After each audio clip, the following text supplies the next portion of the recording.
What's going on, y'all, man? So a busy day for recruiting. We talked about two top Georgia recruits committed to Texas A&M, Jordan Carter and Aaron Gregory.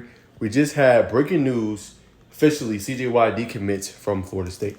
Now, y'all can go back on my profile right here on TikTok or on my YouTube, and you can see CJ Wiley officially committing to Florida State. Now, I'll be honest, when I first seen it, I was like, it seemed like there was something else there. And when I say seemed like something else there, it seemed like, I don't want to say he wasn't confident in the decision, but it seemed like he was going to say another school. Like everybody was like, when he said it, everybody was like, oh. Like, you know what I'm saying? Like that was kind of like the reaction because we thought it was going to be either LSU or Georgia. So now he opens it up. I told y'all in my last video when I talked about the guys committing to Texas A&M, that Texas A&M, the Aggies are actually trying to flip this guy. So imagine your 25 class, you potentially land CJ Wiley, and you potentially land Aaron Gregory.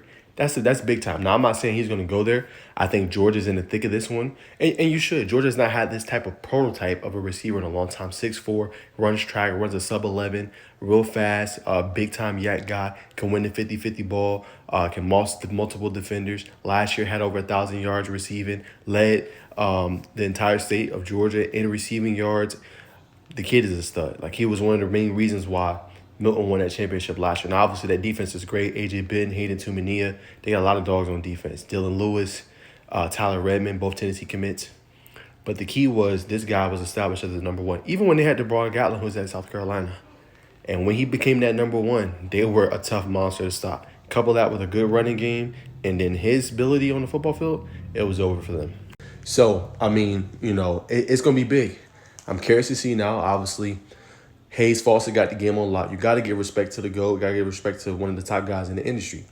So, but I think it's going to be curious to see where he lands. And what's so cool about the period we're entering in? We're entering into flip season. Right now, we're in flip season. Like, these guys are going to be decommitting, flipping, last-minute decisions. It only matters, y'all, when they officially commit and they officially sign on the dotted line. Now, we don't have NLI anymore, which is National Letter of Intent Day. We have like signing NIL packages and scholarship funds and different things like that.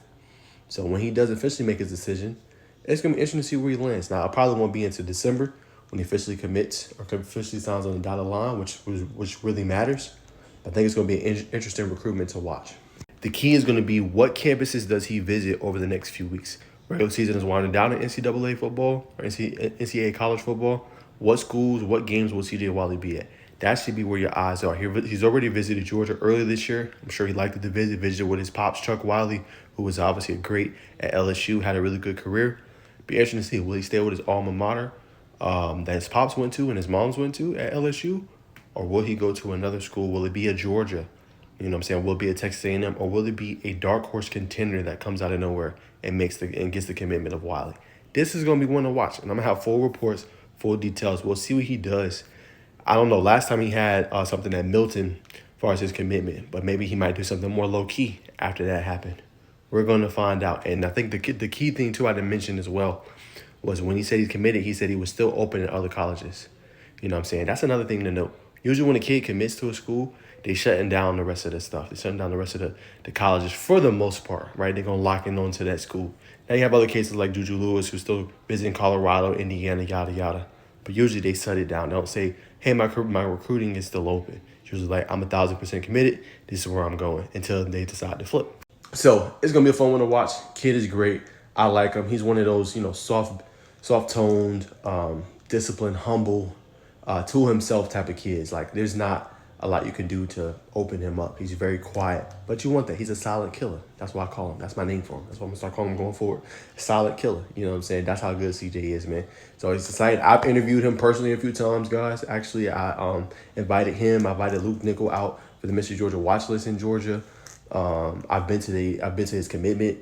You know what I'm saying? I've been to Milton spring practice. Like, I've seen CJ a whole bunch. So know him pretty well, man. So we'll see what happens. I'll have full reaction and full details, man, obviously where he decides to go. Now, I don't have the intel on it. Probably Hayes does. But I definitely will have the full reaction and get my thoughts on it and where he lands. But that's the latest. That's my reaction, man.